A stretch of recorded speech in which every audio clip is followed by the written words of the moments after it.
10th हमने यहाँ गांव से ही किया था 12th तक। फिर उसके बाद मैं हैदराबाद जवाहरलाल नेहरू टेक्नोलॉजिकल यूनिवर्सिटी से मैंने सिविल इंजीनियरिंग में बीटेक किया।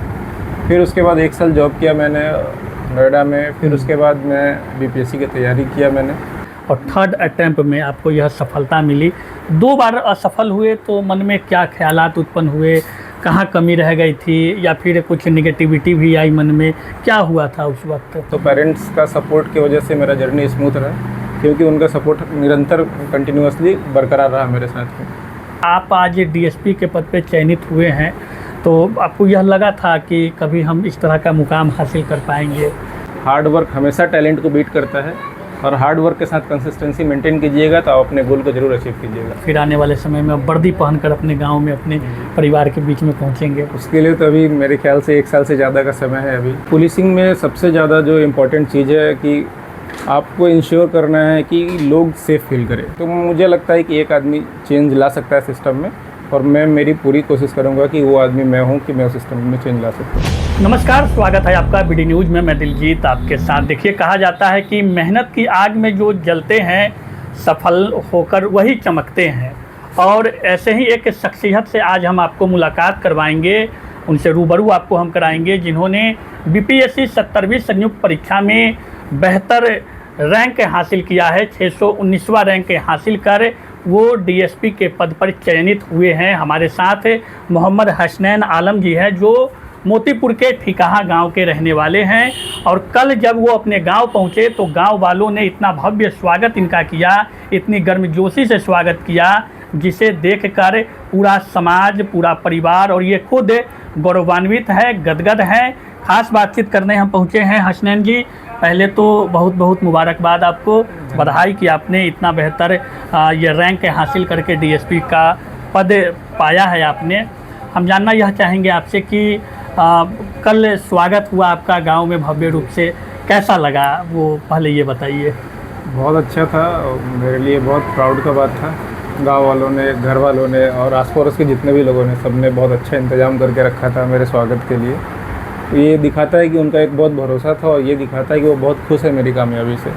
तो मैं उन सब लोगों का बहुत धन्यवाद दिल से करना चाहता हूँ। रिजल्ट आए हुए लगभग 1 सप्ताह या 10 दिन से 15 दिन हो गए हैं।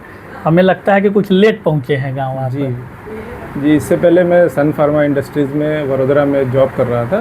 तो रेजिग्नेशन देने के बाद मैंने वहाँ कुछ नोटिस पीरियड का रहता है, तो रिक्वेस्ट करके मैंने उस टाइम फ्रेम को कम किया, थोड़ा कुछ दिन का नोटिस पीरियड किया। उसके बाद मैं यहाँ घर पे आने के पहले भी आपको जब मुजफ्फरपुर में इन किए, तब भी आप लोगों के बीच में जब गए होंगे तो काफ़ी लोगों ने गर्मजोशी से स्वागत किया होगा आपका। जी, हर जगह सभी लोगों ने बहुत गर्मजोशी से स्वागत किया, और मैं सभी लोगों के लिए बहुत आभार व्यक्त करता हूँ कि सब लोगों ने मेरा इस तरीके से स्वागत किया। कैसा रहा जर्नी आपका, यह बीपीएससी की तैयारी, प्रारंभिक शिक्षा दीक्षा कैसे शुरू हुई? पहले प्रारंभिक शिक्षा दीक्षा कहाँ से मिली? मेरी प्रारंभिक शिक्षा गांव से ही हुई थी। फिर बाद में मैंने 4-5 साल अपने जिला स्तर के स्कूल से स्कूलिंग की। फिर उसके बाद वापस मैंने 8वीं के बाद सीनियर सेकेंडरी जो है वो 10th हमने यहाँ गाँव से ही किया था 12th तक। फिर उसके बाद मैं हैदराबाद जवाहरलाल नेहरू टेक्नोलॉजिकल यूनिवर्सिटी से मैंने सिविल इंजीनियरिंग में बीटेक किया। फिर उसके बाद 1 साल जॉब किया मैंने नोएडा में। फिर उसके बाद मैं बीपीएससी की तैयारी किया मैंने। 2 बार असफलता मिली, फिर उसके बाद उसको कंटिन्यू रखा, और ये तीसरी बार में मुझे सफलता। कहा जाता है कि हौसला जिनमें होती है सफलता उनको मिलती है, तो हौसला आपने बरकरार रखा और थर्ड अटैम्प्ट में आपको यह सफलता मिली। 2 बार असफल हुए तो मन में क्या ख्यालात उत्पन्न हुए, कहाँ कमी रह गई थी या फिर कुछ निगेटिविटी भी आई मन में, क्या हुआ था उस वक्त? मुझे लगता है मेरे मेहनत में ही कमी रही होगी। कंपटीशन बहुत ज़्यादा है। पिछले 2 बार में 200 पौने 300 सीट थे, तो कंपटीशन बहुत ज़्यादा था, तो शायद मैं उन लोगों में नहीं शामिल हो पाया। इसके बाद मैंने थोड़ा अपना और मेहनत बढ़ाया और थोड़ा और मेहनत किया, तो मुझे फाइनली इसमें सफलता मिली। 619वां रैंक लाने के बाद, चूँकि ये तो अब डीएसपी पद पे जिस प्रकार चयनित हुए हैं, और जो जानकारियाँ हमने प्राप्त किया आपके विषय में मुस्लिम समाज से हैं, उस मुस्लिम समाज में पसमानदा समाज से आप आते हैं, जो कहा जाता है कि अभी भी समाज में देखा जाता है तो वो शिक्षा दीक्षा काफ़ी निचले पायदान पे है, और इस समाज से आप आज डीएसपी के पद पे चयनित हुए हैं, तो आपको यह लगा था कि कभी हम इस तरह का मुकाम हासिल कर पाएंगे? देखिए, ये शुरू से ही मेरे घर वालों का दूरदृष्टि था। जी। वो लोग जानते थे कि मेरे पेरेंट्स का दूरदृष्टि था। वो लोग जानते थे कि एजुकेशन कितना ज़रूरी है। तो स्टार्टिंग से ही उन्होंने मुझे इस फील्ड में रखा कि हाँ, किसी भी कीमत पे एजुकेशन देना है बच्चे को। वो जो अचीव करना चाहता है, वो अचीव करने में जी। जो हेल्प हो सके वो करना है। तो पेरेंट्स का सपोर्ट की वजह से मेरा जर्नी स्मूथ रहा, क्योंकि उनका सपोर्ट निरंतर कंटिन्यूअसली बरकरार रहा मेरे साथ में। तैयारी के दौर में किस प्रकार किए थे ये बीपीएससी की तैयारी जब हो रही मैंने थी? तैयारी मोस्टली सेल्फ स्टडी से ही किया है, खुद से। हाँ, मैंने 1 महीने का क्रैश कोर्स मेंस के टाइम पे लिया था, वो मोस्टली रिवीजन के लिए, बट ज़्यादातर मेरा सेल्फ स्टडी ही रहा है। जो लोग अभी के समय में एजुकेशन के प्रति तो जागरूक है, लेकिन शायद उनको बेहतर मार्गदर्शन नहीं मिल पाता है। बिहार प्रशासनिक सेवा हो या फिर यूपीएससी, ये तरह की जो एग्जामिनेशन है, इन्हें तैयारी करने के लिए बेसिक को किस प्रकार मजबूत रखना होगा, कैसे हो पाएगा, क्या करना होगा इसके लिए? देखिए, बेसिक मजबूत करने के लिए एक तो अगर आप शुरू से स्टार्टिंग से अच्छे स्टूडेंट रहे हैं तो आपका बेसिक मजबूत होगा।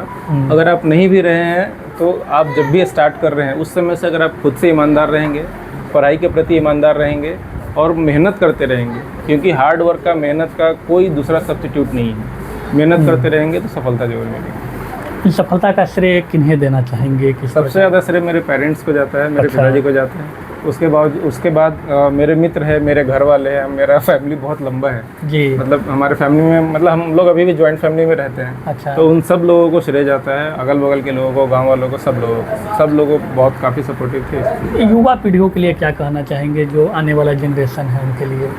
युवा पीढ़ी से यही मैं कहना चाहता हूँ कि सिर्फ एजुकेशन ही एक ऐसा चीज़ है जो आपके करियर को बदल सकता है। हार्ड वर्क हमेशा टैलेंट को बीट करता है, और हार्ड वर्क के साथ कंसिस्टेंसी मेंटेन कीजिएगा तो आप अपने गोल को जरूर अचीव कीजिएगा। अच्छा, ये तैयारी के बीच में किसी प्रकार की चुनौतियों का भी सामना करना पड़ा होगा आपको? 2 अटेम्प्ट में जिस प्रकार सफलता मिली, तो कैसे फेस किए, क्या चुनौतियाँ मिली आपको? कि मेरे पास ज़्यादा चुनौती नहीं था, इस वजह से क्योंकि मुझे मेरे घर वालों का, पेरेंट्स का पूरा सपोर्ट था कि मैं जिस भी लेवल पे करूँ, जहाँ तक करूँ, जितने देर में करना चाहूँ मैं कर सकता हूँ। तो मेरे पेरेंट्स का सपोर्ट था, इस वजह से मेरे पास ज़्यादा चुनौती वैसा नहीं था। हाँ, नहीं होने के बाद एक थोड़ा इमोशनल सपोर्ट चाहिए रहता है, वो भी मुझे मेरे घर वालों से, मेरे दोस्तों से कंटिन्यूसली मिलता रहता है। सेल्फ स्टडीज में क्या कुछ है, पढ़ाई का क्या ड्यूरेशन रखते थे, क्या करते थे? मैं घंटे नहीं गिनता था कि मुझे कितने घंटे पढ़ना अच्छा। है। मैं हमेशा अपने टारगेट सेट करता था कि मुझे so and so topic complete करना है। जी। मैं वो टॉपिक कंप्लीट करने के बाद जब मुझे सेटिस्फेक्शन हो जाता है, उसके बाद मैं पढ़ाई बंद कर देता था। मेरा टारगेट बेस्ड स्टडी रहता था, जिसमें मैं आवर्स में देखता था। मैं कभी 2-3 घंटे भी पढ़ता था, कभी 1 ही घंटे पढ़ता था, और कभी 10 घंटे भी पढ़ता था। आगे की क्या होगी? अब चूँकि अब तो चयनित हो गए हैं, इसके बाद ट्रेनिंग पीरियड में होगा, उसके बाद फिर आने वाले समय में वर्दी पहनकर अपने गांव में अपने परिवार के बीच में पहुंचेंगे। उसके लिए तो अभी मेरे ख्याल से 1 साल से ज़्यादा का समय है अभी। जी। अभी तो जो विभाग है हमारा, गृह विभाग, वो नोटिस निकालेगा। फिर उसके बेसिस पे हम अपना डीवी करा करके हम लोग आएंगे। फिर उसके बाद ट्रेनिंग होगा, फिर उसके बाद ज्वाइनिंग होगी। प्राथमिकता क्या होगी, किस तरह से काम करना चाहेंगे, क्या सोच है? पुलिसिंग में सबसे ज़्यादा जो इम्पोर्टेंट चीज़ है कि आपको इंश्योर करना है कि लोग सेफ़ फील करें। कल मैंने एक इंटरव्यू में देखा कि एक परसेप्शन है पब्लिक के माइंड में एक परसेप्शन है कि वो सेफ़ नहीं फील करते हैं पुलिस के अराउंड में। तो मेरा ये मोटिव है और ये इंस्पिरेशन भी है कि मैं ये जो परसेप्शन है पब्लिक का, उसको चेंज कर सकूँ अपने कामों के द्वारा। ऑनेस्टी को लेकर के भी कहीं ना कहीं परसेप्शन लोगों के बीच में पुलिस के प्रति खासकर देखा जाता है कि आम लोगों में उस तरह का परसेप्शन, निगेटिविटी दिखाई पड़ता है अभी के दौर में। उसे कैसे मेंटेन करेंगे? मुझे लगता है कि इसमें खुद से आगे बढ़ के अगर मैं किसी काम को ऑनेस्टी से करता हूँ तो मुझे देख करके और लोग इंस्पायर होंगे, खासकर जो जूनियर्स होंगे वो और इंस्पायर होंगे और वो भी आगे बढ़ के रहेंगे। तो मुझे लगता है कि एक आदमी चेंज ला सकता है सिस्टम में, और मैं मेरी पूरी कोशिश करूंगा कि वो आदमी मैं हूं कि मैं उस सिस्टम में चेंज ला सकता हूँ। खुश हैं इस पद को पाकर, या फिर और भी कुछ इसके आगे करने की इच्छा रखते हैं? तो कहते हैं सीखने की कोई उम्र नहीं होती, बट अभी फ़िलहाल के लिए तो मैं इससे संतुष्ट हूँ। जी। फिर मैं आगे देखता हूँ जैसा।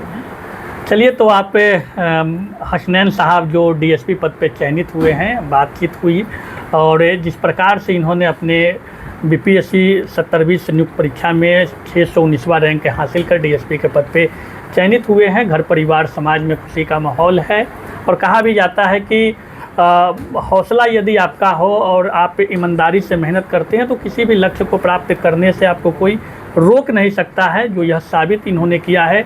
2 अटेम्प्ट में असफल होने के बावजूद इन्होंने अपने हौसले को बरकरार रखा और आज ये 619वां रैंक हासिल करके डीएसपी पद पे चयनित हुए हैं। हालांकि इच्छा ख़त्म किसी की नहीं होती है, लेकिन फिर भी इनका कहना है कि हम इसे पा करके अभी संतुष्ट हैं और आने वाले पीढ़ियों के लिए भी इन्होंने कई तरह की संदेश दिए हैं। प्रतिक्रिया इनके द्वारा दी गई है। बातचीत कैसी लगी है कमेंट में प्रतिक्रिया जरूर दीजिएगा। तब तक दीजिए इजाज़त, नमस्कार। शादी का फर्नीचर सेट 34,500 से स्टार्ट। AFZ फर्नीचर के ऑफिशियल यूट्यूब चैनल पर विजिट करिए विशेष जानकारी के लिए और परचेज करिए बिहार के सबसे बड़े शोरूम से।